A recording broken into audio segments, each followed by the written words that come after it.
Halo guys, nama gue Stefan dari Stef Test Wibu Game, dan di video kali ini kemarin kita udah ngetes The Zone Zero di iPad mini 7. Sekarang kita bakal tes Wuthering Wave di iPad mini 7. Kita langsung aja mulai, dan buat kalian yang belum nonton gaming test The Zone Zero kemarin, bisa cek ya, di channel ini udah di-upload, dan untuk reviewnya bakal di-upload besok di channel utama. Buat yang nggak tahu speknya sendiri, dia iPad mini 7 ini pakai chipset Apple A17 Pro yang sama persis kayak di iPhone 15 Pro. Artinya apa? Artinya ini chipset yang sangat powerful tapi dengan satu caveat, yaitu extremely hot. Kalau main game lama, cepet panas dan cepet terima throttling. Kemarin gue udah tes The Zone Zero, itu game memang kurang bagus optimisasinya di HP, starter banyak di awal, habis itu baru smooth, tapi performanya pun cukup oke. Tapi nggak sebagus iPad Pro M1 still. Gue penasaran gimana Wuthering Wave, ini game yang optimisasinya lebih bagus kan harusnya. Jadi ya, kita langsung aja masuk ke gaming testnya. Seperti biasa, kita zoom in dikit, ini gue lagi di mana, kita ke setting dulu aja. Pertama, yang gue mau lihat yaitu yang pastinya settingannya sendiri. Settingan sendiri, oh ya sebelumnya untuk baterai kita mulai di 86% ya, dan temperatur awal sekarang kita ada di berapa ini? 33 Celsius, 35 Celsius lah ya hotspotnya tuh. Oke? Kita langsung aja cek untuk grafik sendiri. Gua ini grafiknya coba to the max. Yes. Bukan yang paling bagus, tapi ini masih pakai chipset flagship. Gue penasaran apakah to the max bisa ngelawan dengan form factor kecil-kecil ini. Apakah kuat pakai settingan rata kanan. Bisa kita lihat ya, semuanya rata kanan kecuali shadow. Metal Effects juga gue nyalain biar visualnya even sharper ya. Udah ditambah resolusi high tambah Metal Effects. Sisanya seperti ini. Dan seperti biasa, kalau bisa kalian nggak tahu, biar nge-enhance experience Wuthering Wave kalian di mobile, jangan lupa settingannya seperti ini. Gue jamin bakal lebih kerasa bagus ya. Pertama, seperti biasa, kita tes bagaimana untuk gacha animation-nya. Sebentar lagi ini Augusta keluar. Yap, pas videonya rilis, masih di Cantarella sama Prolova ya. Jadi ini udah agak lama sebenarnya, tapi at least masih di 2.x ya. Belum sampai 3.x. So, untuk gacha animation, smooth ya. Semoga gue nggak dapat 5 star sih. Oke. Gue lagi nabung buat Augusta sama Yuno. Jadi harus nabung banyak. Tapi game Wuthering Wave nggak sesusah Hoyo game ya untuk nabung-nabung karena PT-nya lebih rendah dan weaponnya 100%, so that's good. So next, pertama yang gue mau lihat yaitu ke Septimon dulu seperti biasa guys. Gimana kalau ke Septimon experience-nya ya? Nah, kita udah di Septimon dan gue rasa ya performance awalnya tablet ini lebih bagus daripada iPad Pro M1 loh. Performance kayak peak performance-nya S17 Pro kayak lebih bagus sedikit lah dibanding iPad Pro M1. Kalau nggak salah terakhir gue tes iPad Pro M1 agak sedikit kayak stutter dan FPS-nya low. Kalau ini 60 FPS loh ini. 50-60 FPS, turun tangga juga masih sama gitu ya. Smooth banget loh. Nah kalau bisa kita coba terbang, coba ke atas nih, ke tempatnya si Augusta teriak-teriak. Nah kita ke sini. Terbang juga smooth, dan ini 60 fps pretty much di rata kanan kecuali shadow karena menurut gue nggak penting. Ini FPS-nya smooth banget ya. Ya paling low mungkin 40-an, tapi ya bagus. Tapi ya bisa kita lihat tadi kelihatan nggak? Dimmingnya cepet ya tablet ini. Jadi memang peak performance-nya tinggi tapi cepet terima throttling. Tadi kita baru main berapa menit udah screen dimming, jadi udah mulai nurunin screen. Cuma yang bagusnya tuh Apple produk tuh dia lebih agresif ke layar, jadi sustain performance-nya lebih bagus, ditambah lagi optimisasi yang oke. Tapi ya, layarnya tadi agak sedikit ngedim, tapi masih oke. Nggak ngedim parah banget. Dan kalau misalnya kita coba di Septimon yang di luar, navigasi ini cukup responsif, smooth, 60 fps. Teleport loading, dia pakai NVMe, kenceng banget ya. Kenceng banget ini. Dan masih enak sih ini performance. Damn. Ini kalau pakai Metal FX sama high resolution detail banget ya, gila cuy. Kayak sharp banget gitu. Gue suka. Terbang, rasanya ini kayak 40 FPS-an. Kalau bisa kita coba landing tuh di situ, kita coba landing di bawah sini. Landing smooth ya, nggak ada stutter. Dan kalau bisa kita coba lari. Lari juga smooth, cuma FPS drop tapi nggak ada stutter, nggak kayak di Android. So that's good to hear. Kita coba lawan si gak jelas ini. Enak juga, nggak ada stutter, FPS pretty good, responsif, oke. Dan kita ini udah 4 menit main.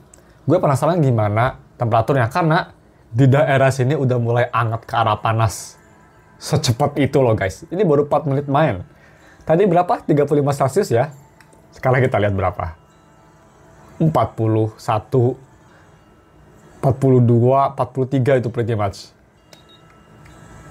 Damn. Dia cepet banget ya. Dibanding sama Zone Zero, ini lebih cepat panasnya. Jadi ya, memang Wuthering Waves itu lebih berat, tapi gue rasa optimisasinya lebih bagus gitu. Sama mungkin lebih nge-push performance device-nya juga ya dibanding sama Zone Zero. Gue harap sih Zone Zero di-improve ya mobile-nya, karena di PC lumayan bagus loh Zone Zero, jadi gue nggak tahu kenapa agak kurang kalau di mobile. Gue mau Whimpering Waves seperti biasa. Whimpering Waves, Infinite Torrent, langsung aja kita gas. Seperti biasa, gue bakal nyalain volumenya ditinggiin. Dan gue nggak bakal ngomong ya, loadingnya cepet banget. Langsung aja kita mulai.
There you go.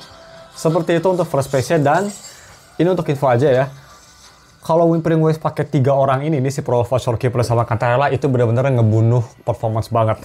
Prolova kan ada terus di atas nge-attack pakai HKT, terus si Underwater-nya Cantarella, terus ada si Cosmic muternya si Shorekeeper, berat banget, dan iPad ini handle-nya surprisingly well. Tadi gue rasa tengah-tengah main sedikit ngedim ya, layarnya bisa kita lihat lebih gelap dari yang tadi, lebih gelap.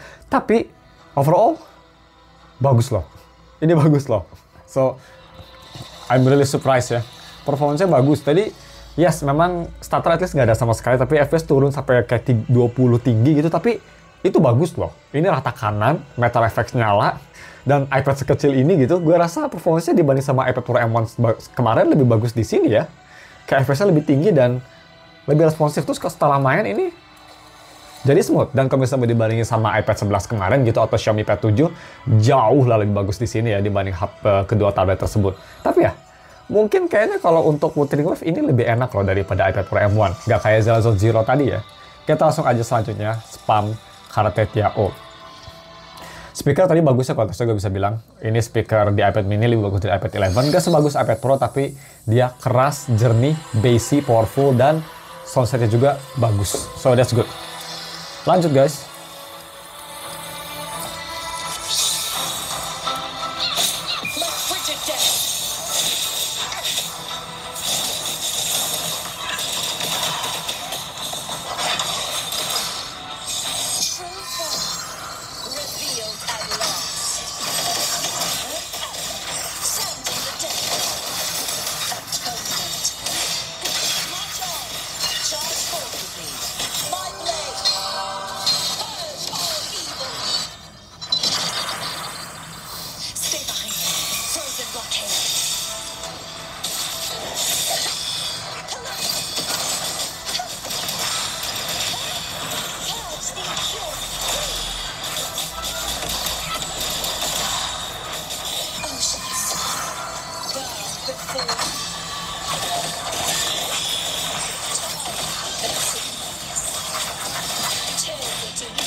There you go.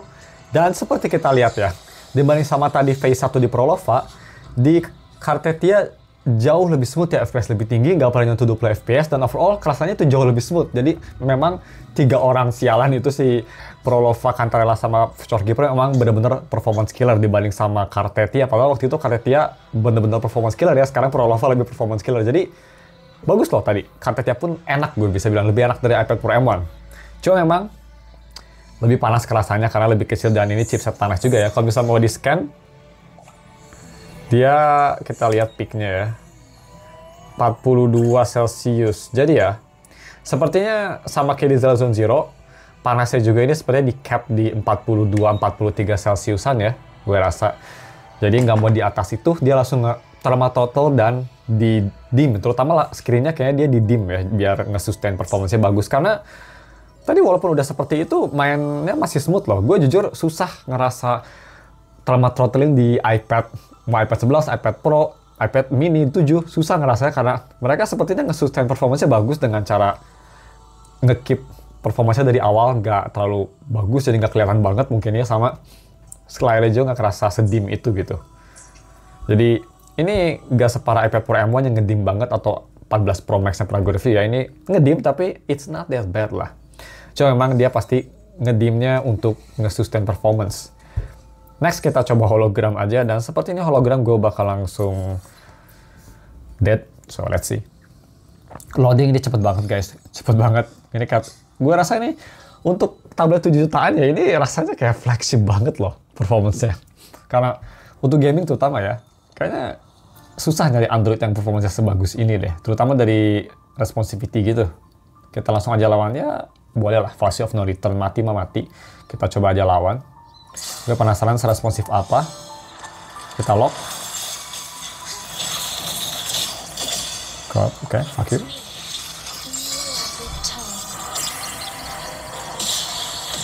Oh, I didn't see that.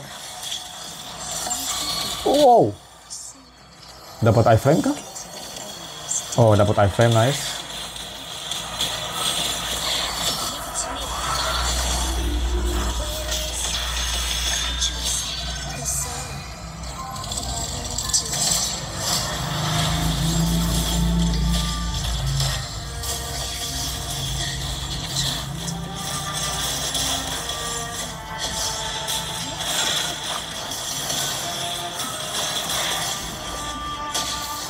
Wow.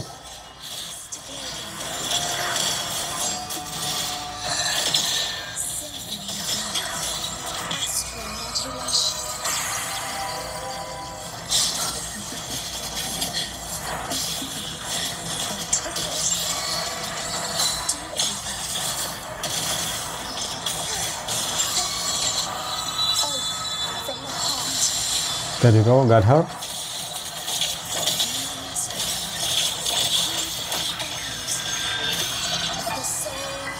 Enak sih sebenarnya, high setting juga, cuma tadi ada yang banyak efek, itu agak susah yang ngedodge-nya. Tapi overall, it's not bad. Tetap lah, kalau ingin lebih enak low setting aja, biar lebih gampang. Tapi kalau mau high, asalkan kalian tahu attack-nya, not bad. Oh shit.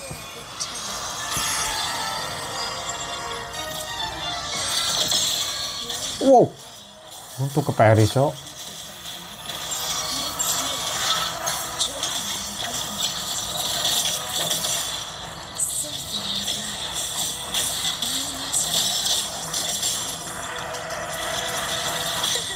Wow.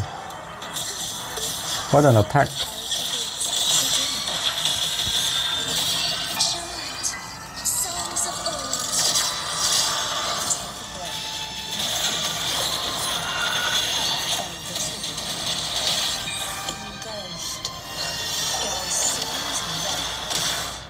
There you go. Ya, Fallacy of No Return gampang sih ya, tapi kalau misal gue yang cukup main di mobile aja bisa ngelawan Fallacy of No Return, kalian juga pasti bisa. Bukan boss yang susah sih, tapi bisa ya. Jadi kalau misal kalian mau main di high setting, masih di max setting di tablet ini gitu, di iPad mini, buat hologram masih oke menurut gue sih. Dan kalau muter-muter gini sih masih 60 fps deh ya. Masih smooth. Well, kadang turun tapi masih oke lah. Kita langsung aja terakhir ke Lorelei. Navigasi ini kayaknya agak sedikit turun FPS-nya, sekarang kayak 40-30-an. It's okay. Kita langsung coba di sini. Nah, Lorelei ini biasa berat. Dan ya FPS memang turun ya, nggak se-smooth di kota-kota lainnya. Ini kayak 30-40-an, but it's okay. Kita lihat gimana nanti pas lawan si Lorelei-nya. Ini unik sih, tangan kiri gue kerasa dingin, tangan kanan kerasa anget-anget panas. Karena dia panasnya cuma di kanan doang.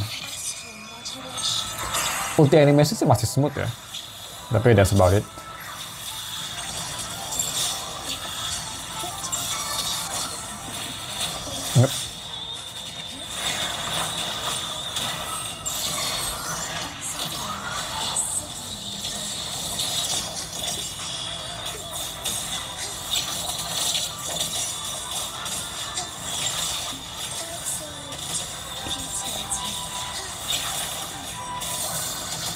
There you go. Well, it's pretty good. Kalau misalnya lagi di sini kayak 30-40 FPS-an, bagus lah. Jadi, gue rasa trauma throttling-nya ada ya, tapi mungkin ya cuma ngurangin 5 FPS-an, nggak terlalu ngerasa banget sih. So, kita langsung aja balik ke Septimon. Kita tutup videonya dengan bagaimana performance-nya. Kita pertama coba cek yang di luar, habis itu ke dalam lah ya. Loading juga pastinya nggak bakal ngaruh ya, harusnya masih cepet sih loadingnya, bisa kita lihat. Boom, masih cepet. Dan tadi kita kesini ya, kita lihat ya. Ada sih sedikit penurunan ya, 10 FPS lah gue bisa bilang. Pas balik ini, nggak sesmooth tadi. Tapi overall masih oke dan starter masih nggak ada. Ya Wuthering Waves sih sekarang semenjak dia, semenjak 2.0 ya, optimisasinya makin edan sih di mobile. Kayak dia makin bagus gitu ya, kayak nggak ada starter sekarang mah kalau kita main. Even di HP kayak 3 juta, 4 jutaan, starternya bagus gitu, nggak ada, so that's good. Jadi ya, nice lah. Cuma memang pastinya, mau sebagus-bagusnya rata kanan HP nggak bakal bisa sebagus low settingnya PC sayangnya. Tapi di harga 7 juta sih, bagus ya menurut gue, ini tablet ini. Karena ini nggak hanya bagus untuk gaming, tapi untuk hal lain juga bagus gitu. Karena ini bukan dedicated gaming kan. Dan kalau di sini, ya bisa kita lihat FPS-nya turunnya udah nggak 60 FPS lagi, kira-kira skip. Shut the fuck up, bitch. Ya, take that pussy. Oke. Jadi ya nggak 60 FPS ini, sekitar kayak 40 tinggi gitu ya, gue rasa. Tapi ya temperatur 10 FPS-an, tapi ya sekarang kalau di sini juga sekitar 40-an. But it's okay sih, masih enak banget dan yes ada thermal throttling di sini dan nggak agresif banget gitu. Jadi flow masih bagus, jadi kita balik langsung aja ke konklusinya. Jadi untuk konklusinya sendiri, man, Pro Lova cantik banget ya. God damn it, fuck you Rover. Anyway, untuk si performanya sendiri sih di harganya menurut gue ini bagus. Kalau bisa gue mau kasih rating di harga 7 jutaan untuk gaming, iPad mini 7 gue kasih rating 9 dari 10. Karena kenapa setinggi itu? Karena ini di harga 7 juta ya, menurut gue affordable untuk iPad yang all-rounder kayak gini, performanya bagus juga. Dan gak cuma untuk performance, tapi untuk hal lain juga bagus ya. Untuk lebih detailnya gue bakal bahas di full review, tapi dia ada Apple Pencil Gen 2, enak buat kalian yang kerja, powerful juga, kameranya juga oke gitu ya, untuk zoom gitu karena dia ultra wide, multitasking bagus, RAM 8GB untuk Apple itu gede banget. Jadi ratingnya segitu karena emang sebagus itu. Dan konklusinya untuk Memory Dreamwave bagus. Tadi kita backtrack lagi untuk open world, enak banget yang pastinya, nggak ada masalah. Combat open world nggak bakal ada masalah. Kalau kita Whispering Waves juga ini surprisingly bagus ya. Pro Lova aja yang biasanya kalau di yang tablet sebagus apapun iPad Pro M1 aja yang sangat powerful gitu ya, dia struggling gitu, banyak FPS-nya turun, tapi di sini cukup oke. Pas kita Whispering Wave Pro Lova dan pas kita Whispering Wave Katetia enak banget, nggak ada masalah. Memang performanya nggak se-smooth gitu, kayak misal Poco F7 yang benar-benar nggak di-lock, tapi gue sih lebih prefer ini, lebih gede dan nggak peduli ya, karena gue bukan main game kompetitif. Whispering Wave Zero Zero itu bukan game kompetitif, jadi it's fine. Dan kalau misalnya kalian mau kompetitif juga, main hologram, masih cukup enak sebenarnya di high setting. Kalau bisa kalian ingat movesetnya musuh. Karena dia memang turun FPS-nya dari 30, 20 tinggi, 40, 50, tapi masih enak, masih responsif. Cuma kalau ingin enak tetap di hologram. Jadi seperti itu sih konklusinya menurut gue. Ini masih enak banget buat main semua mode Whispering Wave. Sustainability-nya juga bagus. Panasnya juga dia sepertinya di cap di 43 Celcius, jadi masih enak di tangan, gak kayak Poco F7. Dan untuk baterai sendiri tadi kita main di 86%. Sekarang kita cek baterainya berapa. 74%, jadi turun 12%. Kita main selama 22 menit. Ini sama persis. Yes, sama persis kayak pas kemarin gua tes Zero Zero. Itu pas gua tes Zero Zero, gua main di 100%, turun jadi 88, mainnya sekitar 20 menit juga. Sama ya, jadi dua game itu memang mirip ternyata ya si drain baterainya. So that's good. Overall sih, baterai segitu awet menurut gue sih, cukup awet untuk size kecil ini, dan ini baterai cuma 5000 mAh loh, jadi that's pretty good. So overall, bagus. Kelemahan mungkin menurut gue hanya dari layar aja yang lebih cepat ngedim, tapi kalau misalnya main di dalam ruangan sih, kalian nggak bakal terlalu merasa annoyed ya. No problem. Jadi cuma segitu aja untuk konklusinya. Kalau misalkan ada pertanyaan bisa komen di bawah. Dan ketemu lagi besok untuk reviewnya. Thank you for watching. See you tomorrow.